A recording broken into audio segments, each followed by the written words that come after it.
perhaps the most important topic, frequencies, and misunderstood and kind of a little.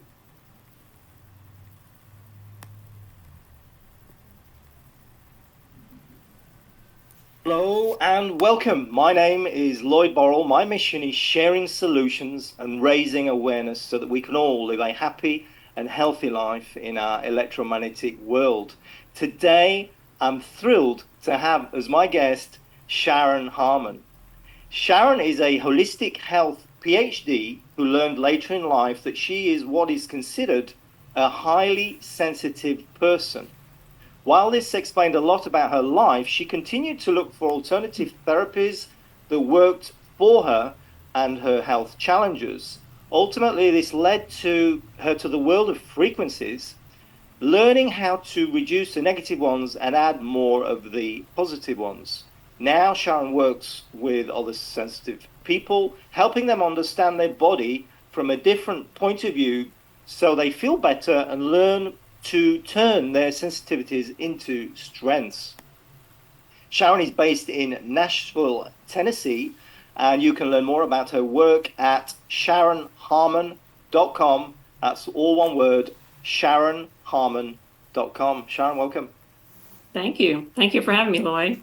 Listen, it's great to have you here to be talking on this topic, which actually I consider to be the most important topic, frequencies, and misunderstood and kind of a little bit forgotten. So we're going to do this deep dive on, in terms of health, certainly, deep dive on frequencies and health, yeah? Why is frequency important? How is it relevant to our health? Is it relevant? And solutions, what can we do in terms of frequency? How can we work with frequency to improve our health, to bolster our health? So that's sort of the overview. So I just want to start by asking you about your story a little bit, because I know you have a EMF stroke health story, and I know this started, or the health story anyway, before cell phones and all that came on the scene. So could we start there? Sure. I kind of had to backtrack in my life because because I'm highly sensitive, a lot of things affect me before anybody else before it affects anybody else.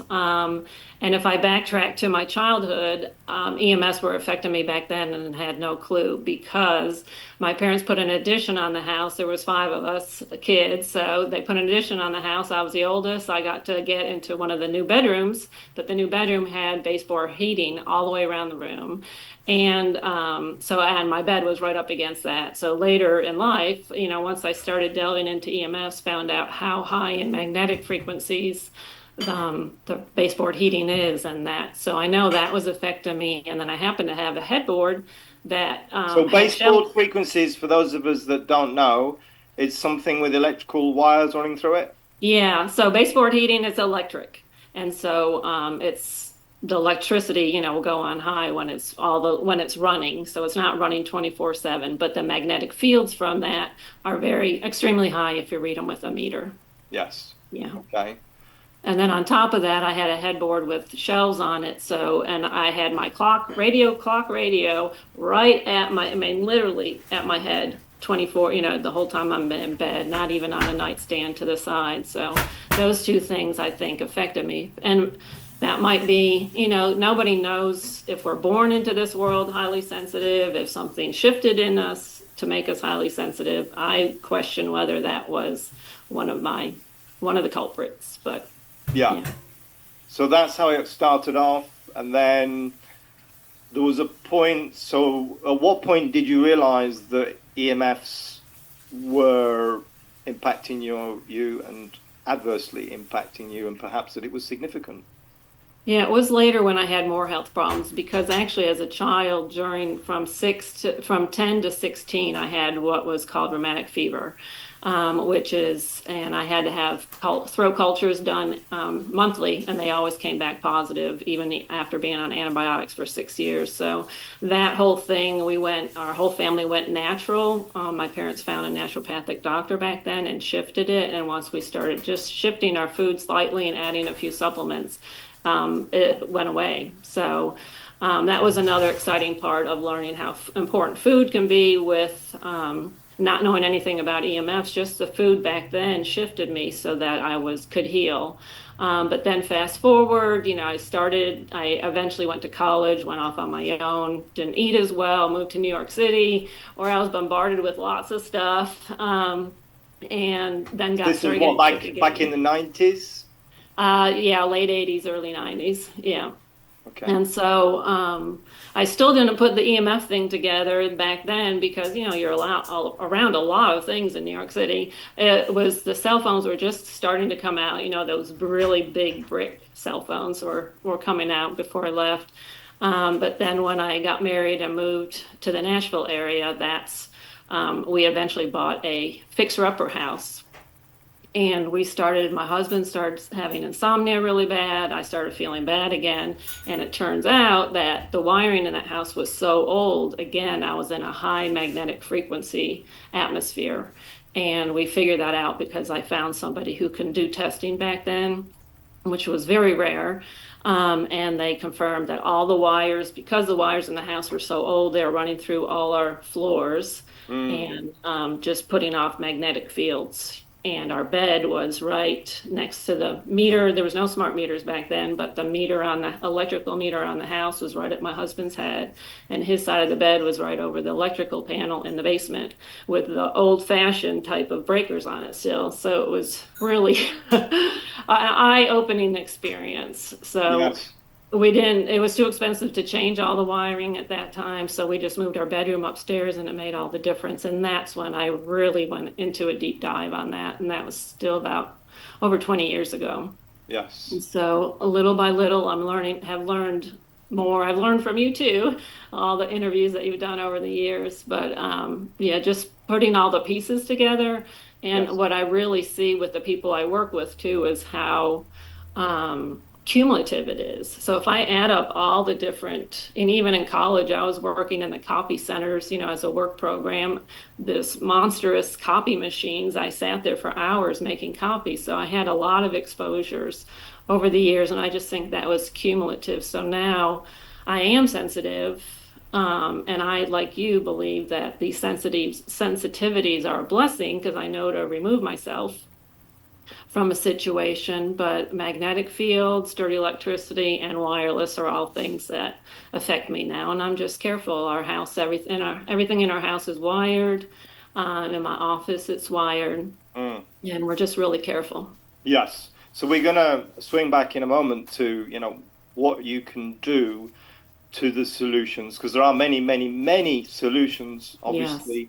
And we do tend to feel with this challenge deflated. Even the most resilient of people can feel very um, defeated, deflated by it because through lack of understanding and so on, and just how it affects you physiologically. So we're going to swing back to that in a moment, and I just want to bounce back on what you said there about all the electrical wiring.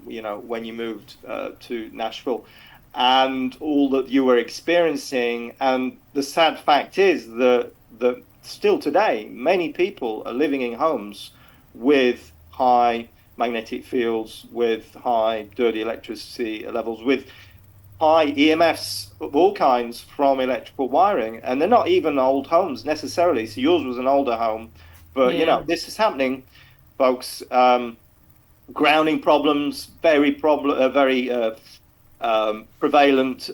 It depends on different states, it seems, on different policies in different states. So it's very prevalent. All of that, what you just said, very relevant Yeah. still.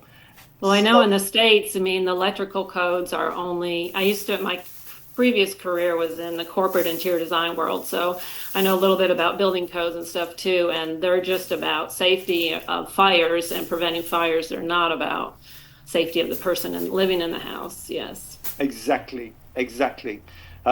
Which is why it's so important to have the beginnings of an understanding and to take action. And that's why what we're Yeah. talking about here today and all of this EMF stuff is so important. But obviously we're going beyond EMFs, aren't we? Because we're going into the world of frequencies, and EMF's just a subset of frequency. Yes. And all of this became apparent to me through my journey, and I'm guessing it's been the same with you. Is like you realize, oh yeah, well, EMFs do actually impact our health very clearly. I've felt it. Then you go look at the research. You say, well, yeah, all the research is there. Well, how come nobody knows about it?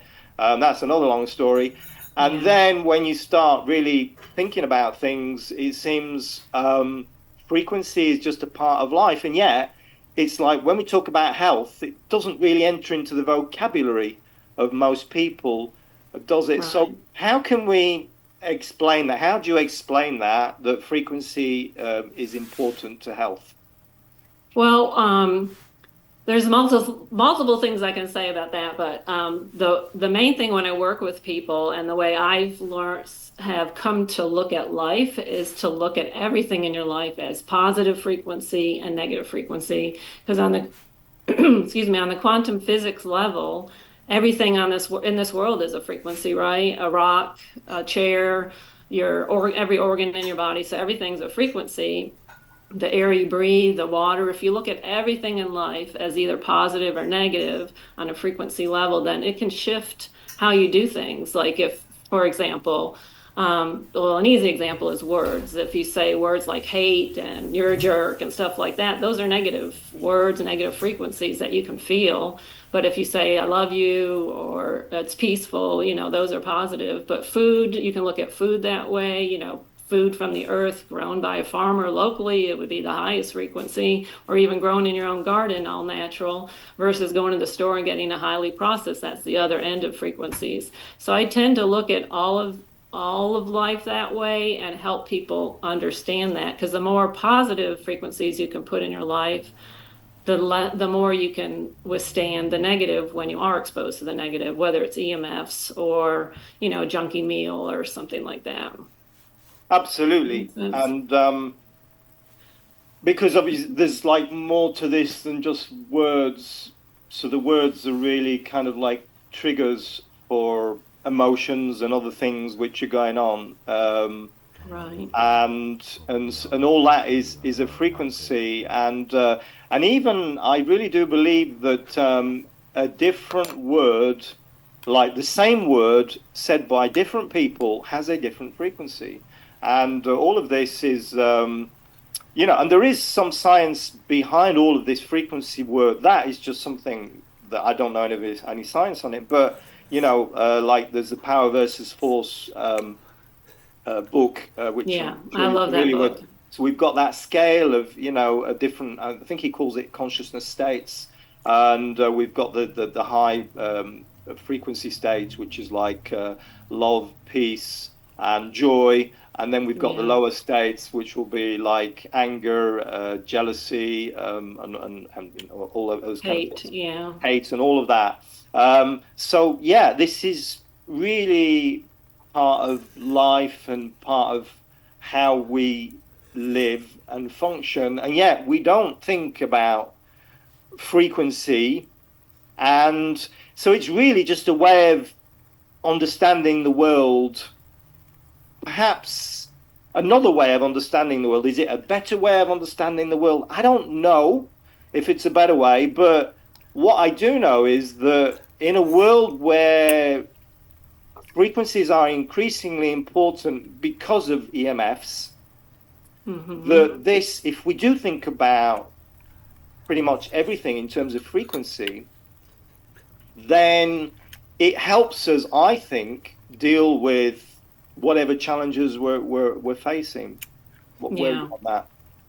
Yeah. No, I totally agree, because if you are in a bad position or a bad feeling, either feeling bad yourself or having an off day, then you just start thinking, what positive thing can I add into my life? Whether it's putting your feet in the ground. I love nature. Nature is the total opposite of EMFs in my mind, right? EMFs are the man-made, the negative EMFs. There's some positive EMFs too, like PEMF pads and infrared and all that kind of stuff. But in nature is a totally opposite end of the spectrum in my mind.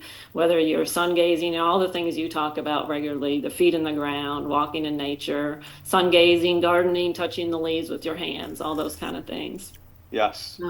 Yeah. So you consider yourself a highly sensitive person. So where does that fit into this conversation about frequency?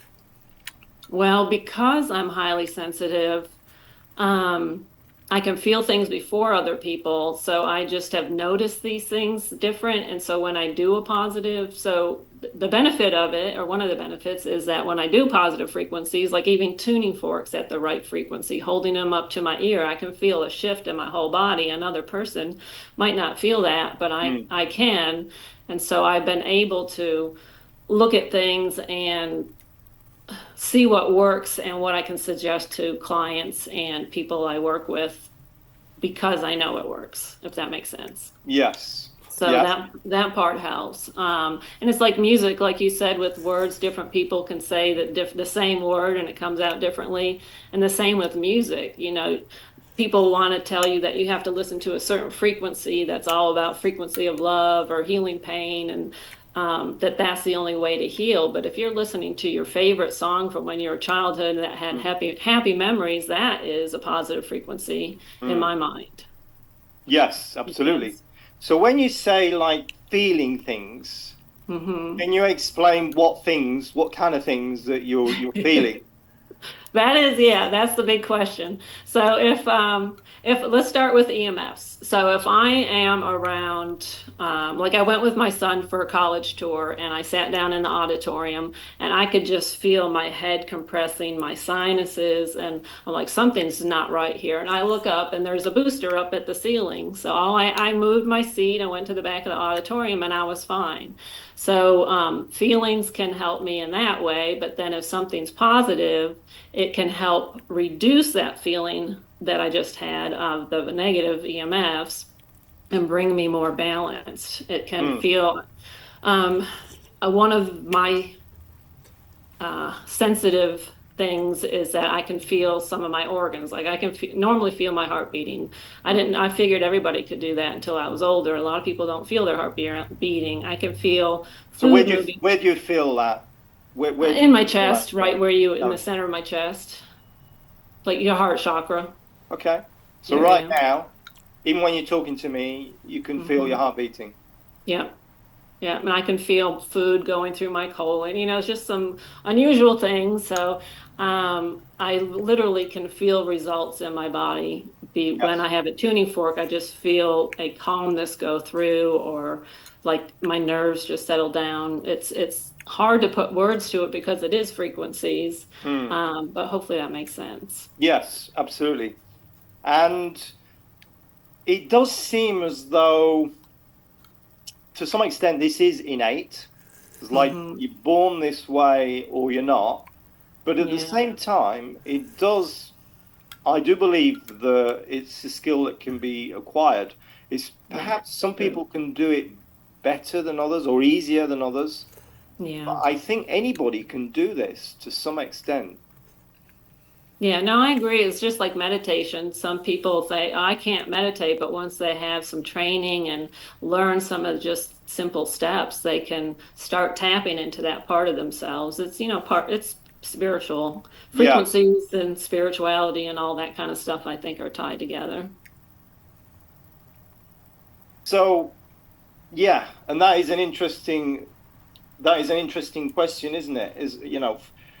Frequency and uh, spirituality and energy and how is this all tied together? And Yeah. it's like, I think it's like the question for people is, do we really need to know all of that to live well?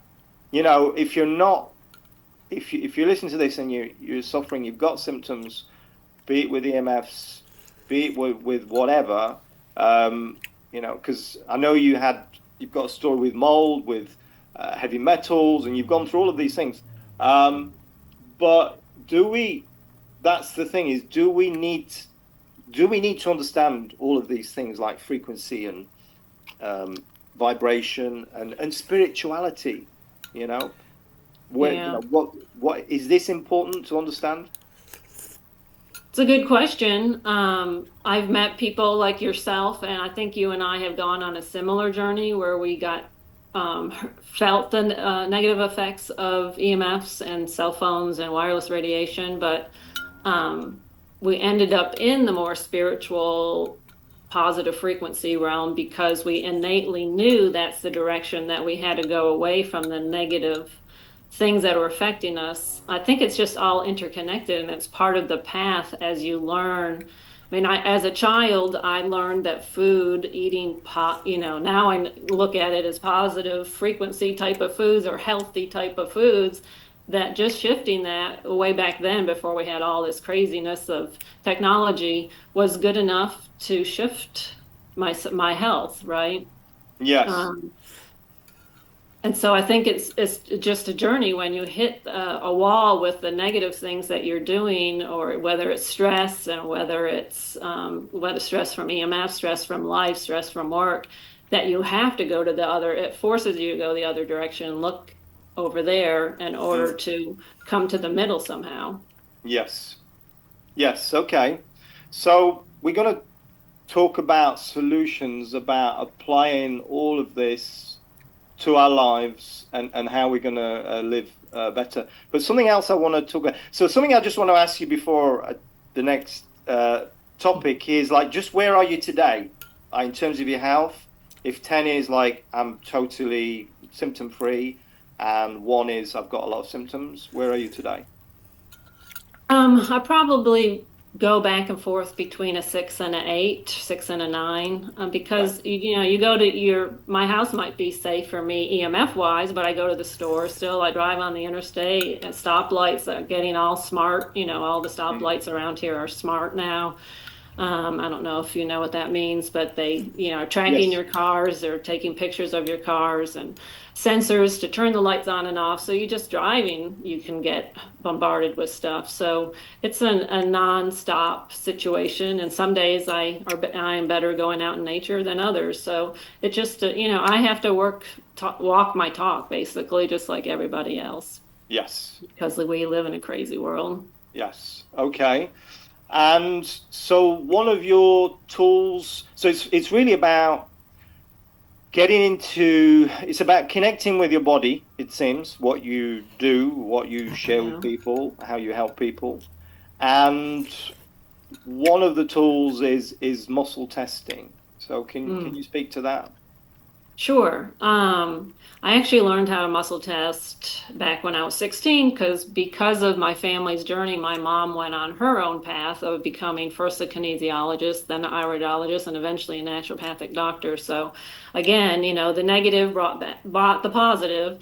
But she taught me as she was learning, and I've done a lot of it over the years and just basically narrowed it down to an easy way to do it is what's called a lean test or the um, I don't know. Are you familiar with that? The lean test or muscle Yes. testing? So if you're standing up straight and you ask a yes question, you should lean forward. If you ask a no question, you should lean back. So anybody can learn that. There's a few steps ahead before that. Like you have to make sure you're centered and make sure you're not in a bunch of EMFs and make sure you're asking, you first ask, my name is Sharon. So make sure you get a yes, show me a yes.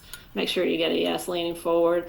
But using that you can hold foods to see what foods are better for you. You can hold your makeup to see which makeup is optimal for you or which body products are optimal for you, which cleaning product, it's so helpful to have muscle testing as one of your tools in a toolbox on a daily basis so that you can keep whether we want to talk about it as frequencies or toxins, but you keep your toxins, limit your toxins and what you put in your body and around your body so that Yes. you can live easier in this life. Right, because the whole toxin frequency thing is again a question of of vibration, isn't it? So if we're Yeah. introducing toxins, then it's all low vibration Yeah. um, things, um, which impact our health. And conversely, if we're eating very natural organic foods, then it's a higher vibration Yeah. things which we're introducing in our system and therefore elevating our health. So we can always go kind of in one of two directions. It seems with literally everything, and Yeah. it's not even easy to know what a toxin is it? I mean, there are Yeah. some Because things which are even obvious. health, yeah, sorry to interrupt, but even healthy foods like spinach, the average person thinks that's healthy, but if you have oxalate problems, for example, that isn't a good food for you. So I have found that food is across the gamut different for everybody because of where you are mentally, emotionally, spiritually, and physically. Mm, Um, if you've been exposed to weight, I don't know if you know what oxalates are, but they can cause glass-like things in your body. And if you've been eating too much of it, it's not good. And some people can handle it better than others. And so, and you see things online a lot that these superfoods you have to eat, but every superfood is not good for every single person. And that's where muscle testing can be very helpful as an individual. So you don't always have to go see somebody to figure out what's best for you. exactly. So it's a means of obtaining feedback, and Mhm. there's other ways to test, and that would be like lab testing and things like that. But this is like just something, this muscle testing that anybody can do. And like the question is, well, how accurate is it? But it can be very accurate, can't it? Yeah, I can. And it does take some practice. It's not like, well, I have to say some people can come right out the chute and do it really good and feel confident in it. Others need more practice. I do have a course on my website because I think it's important for people to learn. Because you can do so much with your kids too. You can check them, even your kids that can't talk. You can see Mm, what's going. Are they having a tummy ache right now? Are they having, something? Um, but yeah, you can, it's good for so many things. yes. And so is that the main tool that you share in your work? No, well, I show people and I use it with people, but I also have work with people on a frequency level. So that's how I got into frequencies. I guess let's backtrack a second because I did get, after moving to Nashville from New York City and then, I went back to school. I had a career in interior design. It burned and crashed because I overdid it.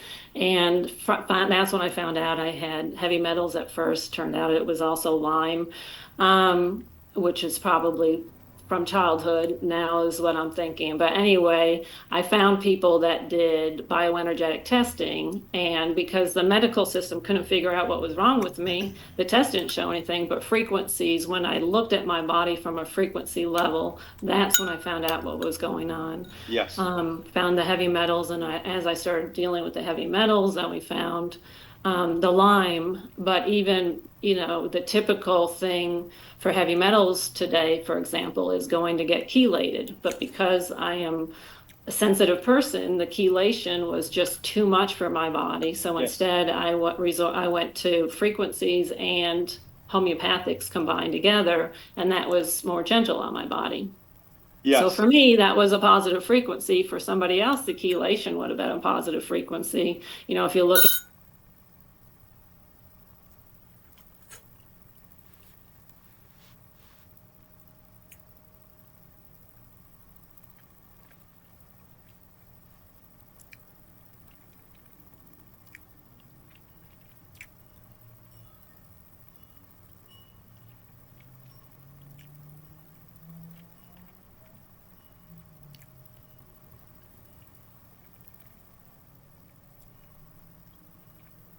Hello and welcome. My name. And that was a turning point in my life because as I saw that work versus what my mom was doing and combined all that together, I'm like, frequencies really resonated with me. And Mm, I ended up becoming um, went back to school, got my holistic health master's and PhD, and work with people on frequencies, checking them yes. using. because there are all sorts of devices out there where you can either scan a hand, scan a body system, you can scan, there's systems where they scan you physically, emotionally, mentally, because we have these energy bodies that emanate from our body, and then they can see what is going on energetically. So instead of, and what's interesting is, like you might find something in your liver, or you might find something that um, your liver might be congested, or your spleen might need some help, that kind of thing. And then you can use frequencies to help shift that, because your spleen, for example, has a frequency that it resonates with the most. It might be a little bit different for everybody, but typically spleen has a certain frequency. And if you help give that frequency to a person, that can shift something in the body. Yes.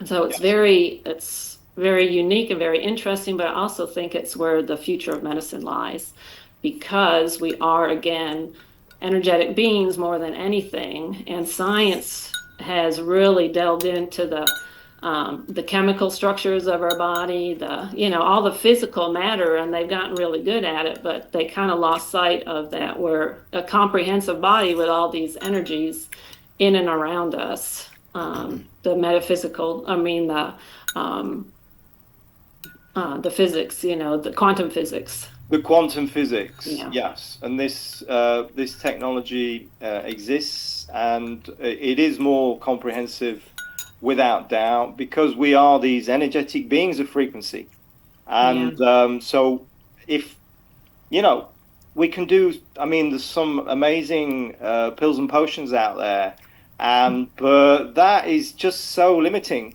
to look at health and life like that. Yeah. And so if we're looking at frequency, and as you say, so we've got all of these devices which can do this, these devices which I believe you use, and they can either be biofeedback devices, which we literally connect to physically, or that we can connect to a person through the quantum field and get information with, like you can be in Nashville and you can be getting information from somebody in Canada or Australia, or I don't know where. It's possible. Yeah. All of this is possible, and it's happening. And there are practitioners doing this, and the science is there. It's quantum science, and it seems fantastic, because it is, if you're in this sort of mindset of pills and potions and all of that, and then there's only that which can work. But clearly that's not true. There's more to life and the universe than pills and potions. Yeah. So and again, it's about being able to connect these, so we're getting the feedback to understand, well, this biofeedback tool can say, well, the liver's not optimum, or the spleen or the kidneys or whatever it is, and so it can get the information about the frequency health, so to speak, of whatever tissue, organ, body part, or whatever it is that we're looking at.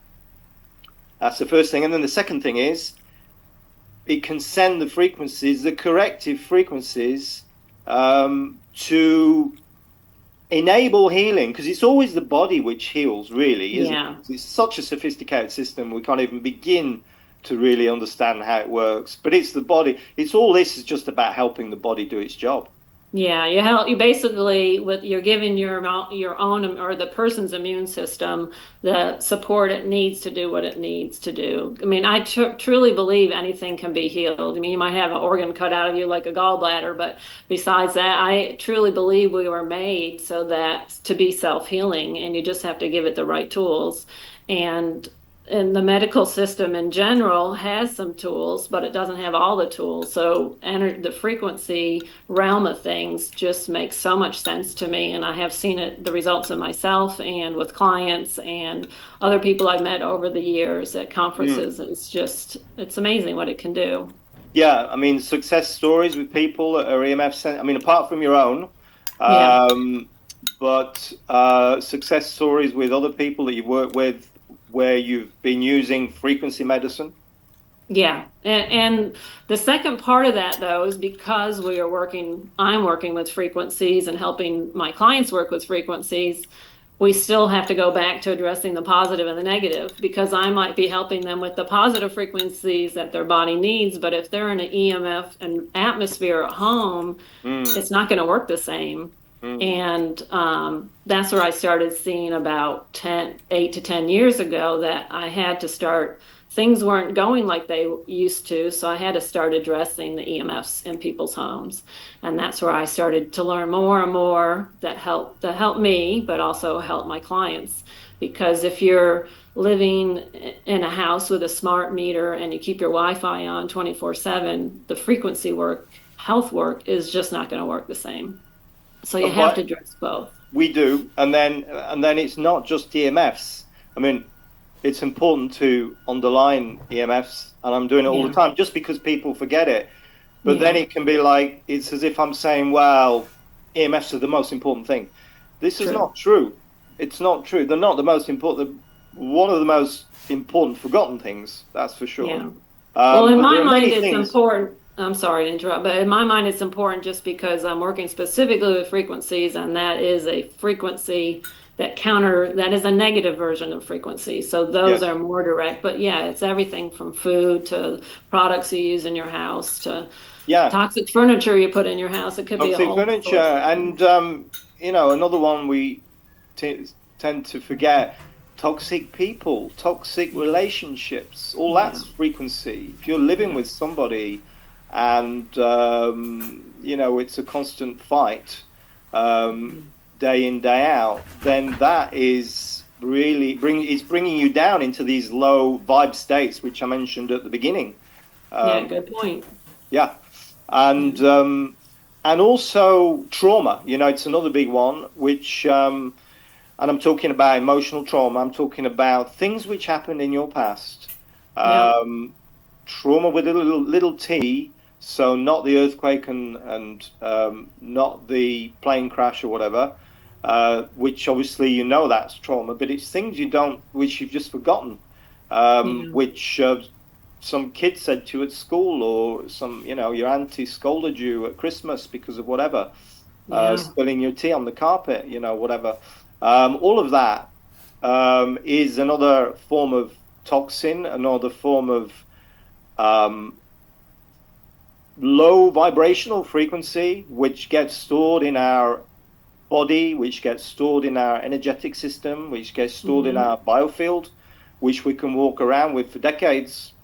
And if we don't address that, then Yeah. we can struggle, without finding a solution. And we can be pointing, looking all kinds of directions, and it's just there. It's something that Yeah. happened, and so that's another avenue to explore. So we're going to go back and get clear, really, for people about like what they can do in terms of frequency. And I think you've got something that you share also, an e-guide that people can get for free. And I'd Okay. like people to be able to go and get that. But I just want to talk about kids a moment, because I know Okay. this is really important for you, and it's actually why I started doing my work, to get the message out to other parents, really, Yeah. and for it to help save our kids. That's how I saw it, back, and how I still see it to some extent. Um, so you're a mother, Right. and so what all of this on frequency, is this more relevant to children? Is I this believe are kids so. more sensitive than adults? Yeah. Well, I believe we all were born into this world more sensitive because we haven't, been exposed to anything. We know our immune systems are not fully developed when we're born. We know our skulls aren't fully developed till we're 25. So your body is more apt to be affected by negative things like EMFs. And they haven't built up the resilience, right? So I think it's more important for kids overall, and their bodies are smaller. So what is impacting me is going to impact them even more as a small child. Um, So it's really important. And I'm an older mom. My son now is 17, but I grew up in a world that there were no cell phones, there were no cell towers, there weren't a lot of things. So I realized that we can live, I still remember we can live without having a high-tech baby monitor, for example, because they've gotten so sophisticated that they're putting off way too many EMFs and wireless radiation. They have videos and you can put up substations. So just that alone could be a big shift. And and then the cell phone usage and device usage for kids is a big thing. Yes. Um, I see go to the grocery store and I see moms just hand their, 2-year-old, 2, 3, 4-year-olds their phone and play games while they're shopping. And I just want to stop and talk to each one when I see them because that is so bad. And just what we did in our house is knowing, the detrimental effects ahead of time was helpful, but we kept devices away from our son as long as possible. It wasn't always easy. It wasn't always pleasant when he saw his friends, but we homeschooled part of the time from third grade to eighth grade. So that was helpful. We had more control over our environment. But he wasn't allowed to have a cell phone till middle school. And middle school, he was only allowed to use it for some apps and for music. That was the biggest thing. And he didn't have a cell service until he got to high school or close to getting to high school. So, but we set rules in place. So I know we were started with young children, but there's a whole gamut here that you need to think about. So the longer you keep devices away from your young children, the less they'll know about them and get addicted to them because they are addictive. And that's what a lot of people don't realize. They're changing the dopamine receptors in the brain. The Mm. You're seeing all positive things when you're on Instagram and that kind of thing. And so you just want to keep doing it more. And I see it too. When my son did have access in the beginning, there was times we take away from him, and he would say after a week, he would say, "Thank you for doing that. I can feel a difference in myself." But he didn't have um, the discipline to do it himself to put it down. So so give your kids breaks, use it as a punishment if you need to, so that that is the way, or you just create habits in your house. Like we never allowed cell phones or devices near the dinner Mm. table. They had to be put away at night at a certain time. Um, I'm trying to think of some of the other things. So Oh, and then once he started using the cell phone, he had to keep it charged in the kitchen on the totally opposite end of the house of the bedrooms. He had to have it on airplane mode if he wore it in his pocket. He'd have to put it on the counter when he got home. So, setting up those habits, that's the one thing is if you start a little earlier, make sure you set up the habits so that when they go off on their own, they stick with it or at least go back to it after they do their own thing for a while. yeah, absolutely. Um, so just to, I mean, on the science is clearly there, and it has been since like the mid 1990s. Big study done by Gandhi that showed basically that children were more vulnerable, and we've got that image of 5-year-old, 10-year-old, and an adult, and how it Hmm. impacts the brain, which I'm sure you've seen, and I'm Yeah. sure some people, at least some people listening, have seen it. So we know that children are more vulnerable and that children are not just small adults, that their bodies aren't formed, their energetic systems aren't formed, therefore Right. their bodies aren't formed. And these man-made frequencies are impacting them in ways that which are very concerning, and it's the long-term sort of effects really that are concerning. It's like because can't necessarily see anything now, but it's sort of down the line, and it's also to what degree is all of that this explain all of these exposures prenatal even Yeah. explaining behavioral issues, ADHD, and all of these behavioral and autism and things as well, which back in my day when I was a kid, we just didn't see all of this like we do now. It's just Yeah. I rampant. totally agree. And so, we don't know to what extent EMFs are impacting it, but they are, that's for sure. And that's what, there's a lot of researchers that have been working on this for a number of years. And it's not easy when you're a parent. So I'm a father, and it's not easy because you're going to get pushback. Yeah, And it is, definitely. as you say, the best thing is to help them create habits, healthy habits. And I think, a lot of parents, they sort of push it down the kids' throats, if they really believe in this, and that is not necessarily the way to go. But the thing to do is to walk the talk yourself. Yeah. Because if you do this yourself, then the kids aren't listening to what you're saying. They're watching what you're doing, what are mom and dad doing, and they're gonna, Good point. that's it. You're the role model. So you Yeah. have to, so change always comes with you. Yeah. With that's the lesson. And the And other thing is having a meter is really, I think every household should have an EMF meter that reads electrical, magnetic, and wireless radiation because my biggest pet peeve is the wireless earbuds, you're right, the AirPods and stuff like that. But if you hold a meter up to that and they see it, it's like bizarre. It's crazy how much radiation those things put off. So in our house, we only wear air tubes, right? If we're going to put yes, something in our ear, we're going to use the ones that have the air so your wire's not going to your ear. And so we had to compromise with my son. All his friends are walking around with yeah, these wireless earbuds, but he didn't want to use the air tubes because they definitely look different. So he wears a wired Apple headset instead of the wireless. So that was our compromise. And then he just uses it as little as possible. So you have to have some give and play, especially as your kids get older, and just yes. show them that's where the meter comes in, as they get older and they can see the results. And um, It does. Yeah, that's a very good point. And because it can be kind of scary, the meter, and you don't have to explain to them if you've got the meter and they see it, the flashing red lights and that sort of Geiger counter noise type noise that they make, yeah, then that can possibly probably be better than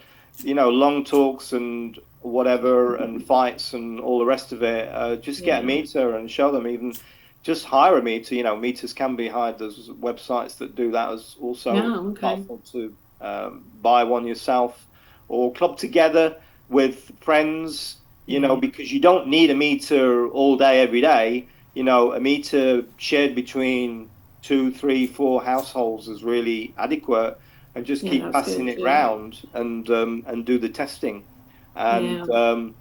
And in because the States, there's some libraries that have them too, where you can check them out.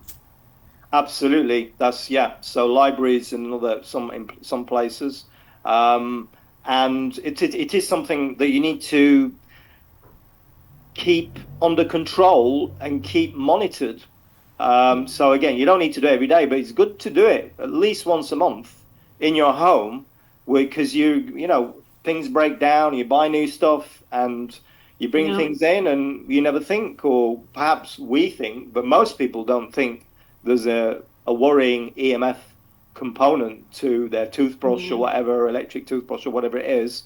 yeah, But so many times there are, because obviously, this has just not been, by and large, it's not been taken into consideration by manufacturers, any of this, because the truth is, for most people, it's simply not important. And until this becomes important for a yeah, majority, then it's going to be the minority Oz, which are going to, have to voice all of this and share this awareness. And this minority is, of course, mm, probably mainly sensitives. People that are aware, it's often their sensitivity that turns them on to this awareness, is it not? yeah.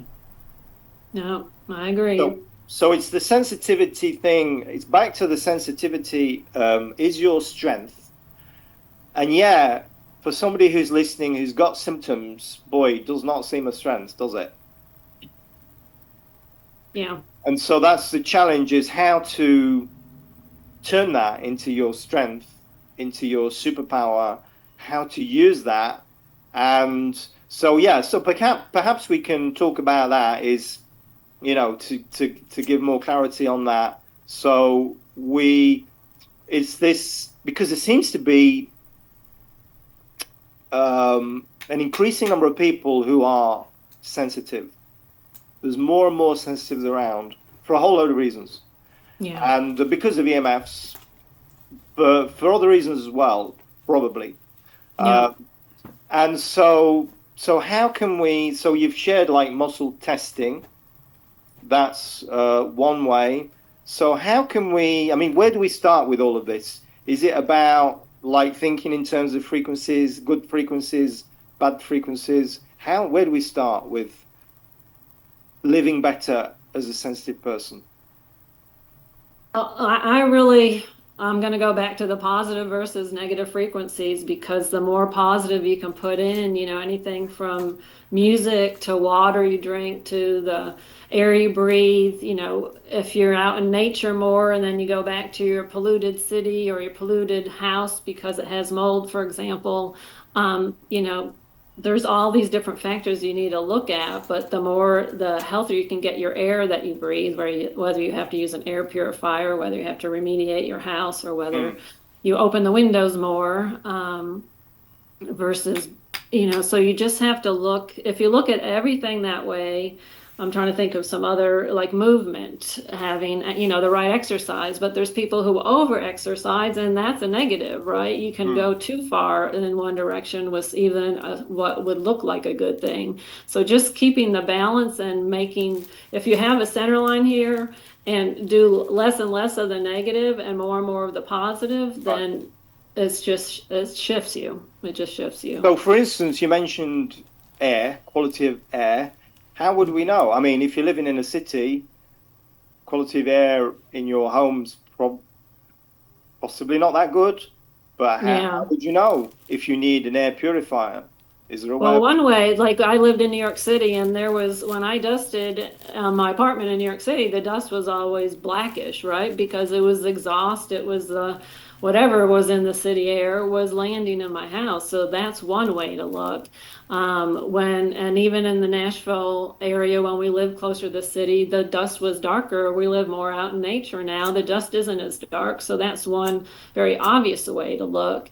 Looking for water leaks anywhere. That mold is becoming more prevalent now, I believe, because of the wireless technology. Mm, EMFs proliferate mold spores. And so, even our pool started getting more algae this year, way more algae than it has in previous years. And so that makes me think, what has changed? There's just a lot of you different think things to is that an think about. indication of mold growth? If the algae is growing more, Yeah, then you they're in the said, same family. Yeah, they're yeah, spores. and Yeah. probably the mold is growing more as well. Yeah. Yeah. And you can smell, like if you go gardening, a lot of gardens with layers of mulch, there'll be mold underneath that mulch. So it's just starting to be aware, recognize more things. If you bring in a new piece of furniture like a sofa or chair, and you got it at a big box store, it's likely full of toxins, whether it's fire retardants in it, the chemical foam. Foam is made of chemicals, whether it's stain resistance on it, but that's all off gassing in your house. So it's a matter of just being systematic and looking around at your house, and reducing the plastic that you use in your kitchen, just everything that you can.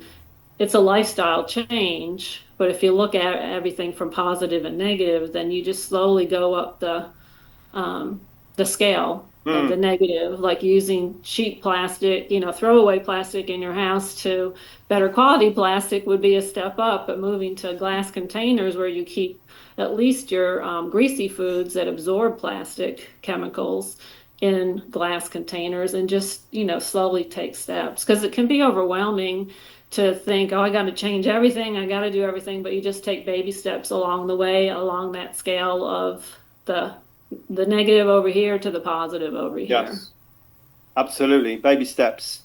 And it's good to have a plan to do this.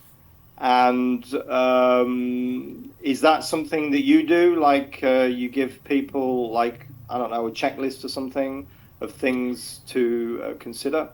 When I work one-on-one with people, we talk about their particular lifestyle because everybody's lifestyle and where they're at on that scale. Like some people have done a lot of changes before they come see me. Some people are just learning all this, so it's a totally different. So it's hard to create one master checklist.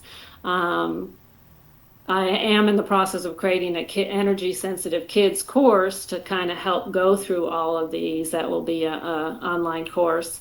So that would be available hopefully before the end of the year to kind of go through all these things. But and I blog a lot on all these different topics on my website. They're just free articles there where you Okay. can find a lot of information. You just put in search words. Okay. And in terms of the mold, so we can, yeah, we can go around our home and look for leaks and things. But sometimes we don't see leaks, do we? Yeah, And there are leaks, hidden leaks all over the job, yeah, in bathrooms and lofts and basements and yeah, kitchens, on the kitchen sinks, that little drip, tiny yeah. drip, imperceptible drip. Um, Crawl so spaces, yeah. The all crawl over. spaces, yeah. Yeah, crawl spaces, etc. And but we can also get tested for mold, can't we? Yeah. Yeah, Um, that's a whole different specialty where I don't know all the details off the top of my head, but I steer people in different directions depending on what's going on. But yeah, it is difficult. That is one area that is really growing now, and I'm starting to see more tests available, more at-home tests where you can do it yourself. So yeah, that is a big issue these days because, like I said, wireless is, if you had what used to be a little mold area, can grow a lot faster because of wireless more than yes, anything in the house. yes. Yeah. Okay. So that gives us a good start on all of that. Those non-beneficial frequencies, those low vibe frequencies, those negative, if that's what you will call them. And then, so the positive, like, is it just nature? Is it just, getting out in nature, or what else is there? Well, it's reducing the toxins in your life, which means eating a cleaner diet would be one way to look at that. We talked about things you put in your house, what you clean your house with. So the more toxins you can remove, the more you open up your body to be able to receive the positive. Um, and I just lost my So train of thought. detox also possibly would be I'm important. sorry, what was that? Detox would Yes, possibly be detox. important. Yeah. Yes. So saunas, walking, movement, saunas, cold. Some people love the cold plunges. I believe you have to be a little bit careful with that because your body might not be ready to have a shock like that. But there's so many healing devices these days, infrared pads, if you need to work on a specific part of the body. So all EMFs aren't bad. But being in nature is the key, I believe, to the man-made frequencies that are detrimental. Nature is the best way Mm, that I see. There's also tuning forks would be another example. Tuning forks that are set to like the Schumann frequencies or one of the Schumann frequencies of the earth. That would be another thing you could use. There's something called EMF rocks. I don't know if you're familiar with those. Those are crystals from that are mined from the earth that still have their moisture in them, mhm. and so they can be more protective than a typical crystal, even um, the black. So what EMF rocks? So how do we use them? We put them in our pocket, or we stand and sit them next. There's a whole website, emfrocks.com, that will explain it more, but they have a bigger one that you can use them in your car, you can use them in your home, and because of their earth frequency. You know, they're from the earth. They're emitting earth frequencies into your home, into your car. You can put the larger bag against your bed and it helps you sleep better. So that's one of my favorite tools Is this when it something comes you to, use?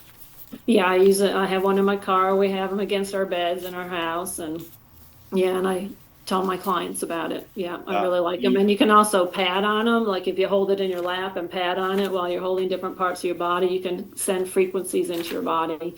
So it's another way to send frequencies like a tuning fork. So I don't Yes. know if people know what a tuning fork is, but I can grab one here. So this is a tuning fork. Yes. Yeah, so you can go like this and just listen to it, and that helps, or you can put it on your body. Yeah. Yes. Okay. Um, we're pretty much out of time. Is there anything important here that you want to share with the listeners, viewers, before we close off, Sharon?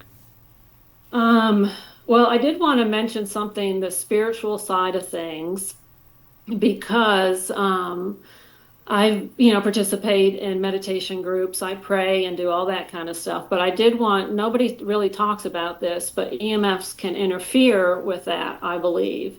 So if I'm meditating in a group, for example, the frequencies of the group can shift things too. So that's another great way to pray as a group or meditate as a group. You can increase the positive frequencies, but and I can have visual of I can see things, in my mind's eye when I meditate with a group much more than when I can do it on my own. But if there's devices in the group with us, it doesn't work. So I have noticed that prayer is way easier. You can connect to God way easier if you keep the devices away from you, turn off your Wi-Fi. So I wanted to throw that out there because it's not often talked about. And Yes. spirituality is a big part of being healthy. No matter how you look at spirituality, everybody has a slightly different view, and you don't have to get Yeah. into all the semantics of the words. But yeah, it's important Yeah. for us. I mean, we can just say connection to something bigger. Yeah, Most of us have got a sense that there is something bigger out there, and without, yeah, getting bogged down into any sort of religious, you know, understandings of what spirituality might be. And I think that's what puts a lot of people off, is all of, that religion is attached to this notion of spirituality, but it doesn't yeah, have to be at all, really. It's not at all right. about really religion, in my humble opinion. Listen, Sharon, thank you so much for sharing this, for going on this journey. And it's so, yeah. And this sensitivity you have, obviously, you've been able to turn it into a positive force for you, for other people. Yeah, And so well done on that. And thank you. yeah, and thanks for sharing here today. Thank you. Thank you, Lloyd, for having me. It's been a lot of fun.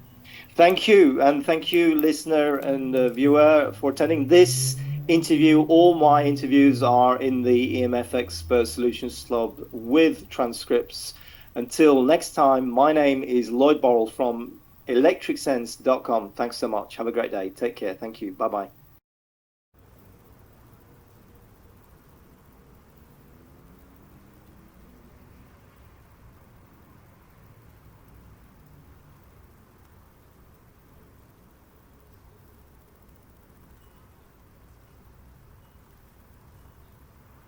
If I backtrack to my childhood, EMS were affecting me back then and had no clue. My childhood, EMS were affecting me back then and had no clue because my parents put an addition on the house. There was 5 of us kids, so they put an addition on the house. I was the oldest. I got to get into one of the new bedrooms, but the new bedroom had baseboard heating all the way around the room.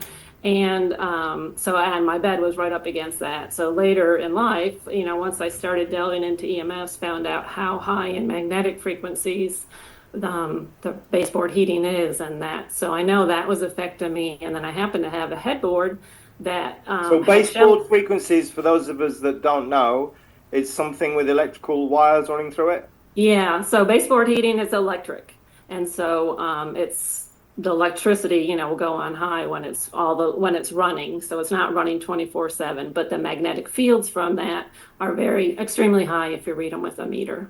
Yes. Yeah. Okay. And then on top of that, I had a headboard with shelves on it. So, and I had my clock radio right at my, I mean, literally at my head, 24, the whole time I'm in bed, not even on a nightstand to the side. So those two things I think affected me. And that might be, nobody knows if we're born into this world highly sensitive, if something shifted in us to make us highly sensitive. I question whether that was one of my, one of the culprits, but. Yeah. Yeah. EMF's just a subset of frequency. Yes. And all of this became apparent to me through my journey, and I'm guessing it's been the same with you. Is like you realize, oh yeah, well, EMFs do actually impact our health very clearly. I've felt it. It's like when we talk about health, it doesn't really enter into the vocabulary of most people, does it? Right. So how can we explain that? How do you explain that frequency is important to health? On the quantum physics level, everything on this in this world is a frequency, right? A rock, a chair, every organ in your body. So everything's a frequency.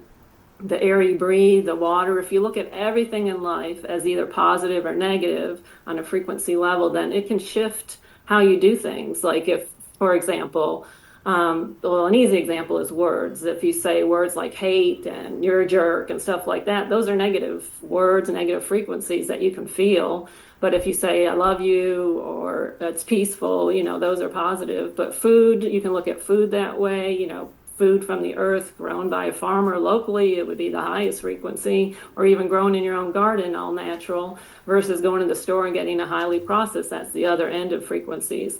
So I tend to look at all of life that way and help people understand that, because the more positive frequencies you can put in your life, the more you can withstand the negative when you are exposed to the negative, whether it's EMFs or junky meal or something like that. All of this on frequency, is this more relevant to children? I believe Are kids so. more sensitive than adults? Yeah, well, I believe we all were born into this world more sensitive because we haven't, been exposed to anything. We know our immune systems are not fully developed when we're born. We know our skulls aren't fully developed till we're 25. So your body is more apt to be affected by negative things like EMFs. And they haven't built up the resilience, right? So I think it's more important for kids overall, and their bodies are smaller. So what is impacting me is going to impact them even more as a small child. Um, so it's really important. And I'm an older mom. My son now is 17, but I grew up in a world that there were no cell phones, there were no cell towers, there weren't a lot of things. So I realized that we can live, I still remember we can live without having a high-tech baby monitor, for example, because they've gotten so sophisticated that they're putting off way too many EMFs and wireless radiation. They have videos and you can put up substations. So just that alone could be a big shift. And and then the cell phone usage and device usage for kids is a big thing. Yes. I see go to the grocery store and I see moms just hand their, 2-year-old, 2, 3, 4 year olds their phone and play games while they're shopping. And I just want to stop and talk to each one when I see them, because that is so bad. The truth is, for most people, it's simply not important. And until this becomes important for a Yeah. majority, then it's going to be the minority us, which are going to, have to voice all of this and share this awareness. And this minority is, of course, probably mainly sensitives. People that are aware, it's often their sensitivity that turns them on to this awareness, is it not? Yeah. Yeah. And you can smell, like if you go gardening, a lot of gardens with layers of mulch, there'll be mold underneath that mulch. So it's just starting to be aware, recognize more things. If you bring in a new piece of furniture like a sofa or chair and you got it at a big box store, it's likely full of toxins, whether it's fire retardants in it, the chemical foam. Foam is made of chemicals. whether it's stain resistance on it, but that's all off-gassing in your house. So it's a matter of just being systematic of looking around at your house and, reducing the plastic that you use in your kitchen, just everything that you can. It's a lifestyle change, but if you look at everything from positive and negative, then you just slowly go up the scale of the negative, like using cheap plastic, throwaway plastic in your house, to better quality plastic would be a step up, but moving to glass containers where you keep at least your greasy foods that absorb plastic chemicals in glass containers, and just, slowly take steps, because it can be overwhelming to think, oh, I got to change everything, I got to do everything, but you just take baby steps along the way, along that scale of the negative over here to the positive over here. Yes, absolutely. Baby steps. And it's good to have a plan to do this. And is that something that you do? Like you give people, like, I don't know, a checklist or something of things to consider? When I work one-on-one with people, we talk about their particular lifestyle, because everybody's lifestyle and where they're at on that scale. Like, some people have done a lot of changes before they come see me. Some people are just learning all this, so it's a totally different. So it's hard to create one master checklist. I am in the process of creating a energy sensitive kids course to kind of help go through all of these. That will be a online course. So that would be available hopefully before the end of the year, to kind of go through all these things. And I blog a lot on all these different topics on my website. They're just free articles there. Okay. You can find a lot of information. You just put in search words. But being in nature is the key, I believe, to the man-made frequencies that are detrimental. Nature is the best way that I see. There's also tuning forks would be another example. Tuning forks that are set to, like, the Schumann frequencies, or one of the Schumann frequencies of the earth. That would be another thing you could use. There's something called EMF rocks. I don't know if you're familiar with those. Those are crystals from that are mined from the earth that still have their moisture in them. And so they can be more protective than a typical crystal, even the black. So what EMF rocks? So how do we use them? We put them in our pocket, or we stand them, sit them? There's a whole website, emfrocks.com, that will explain it more, but they have a bigger one that you can use them in your car, you can use them in your home, and because of their earth frequency, they're from the earth, they're emitting earth frequencies into your home, into your car. You can put the larger bag against your bed and it helps you sleep better. So that's one of my favorite tools. Is this something you use? Yeah, I use it. I have one in my car. We have them against our beds in our house, and I tell my clients about it. Yeah, I really like them. And you can also pad on them. Like, if you hold it in your lap and pad on it while you're holding different parts of your body, you can send frequencies into your body. So it's another way to send frequencies, like a tuning fork. Yes. So I don't know if people know what a tuning fork is, but I can grab one here. So this is a tuning fork. Yes. Yeah, so you can go like this and just listen to it, and that helps, or you can put it on your body. Yeah. Yes.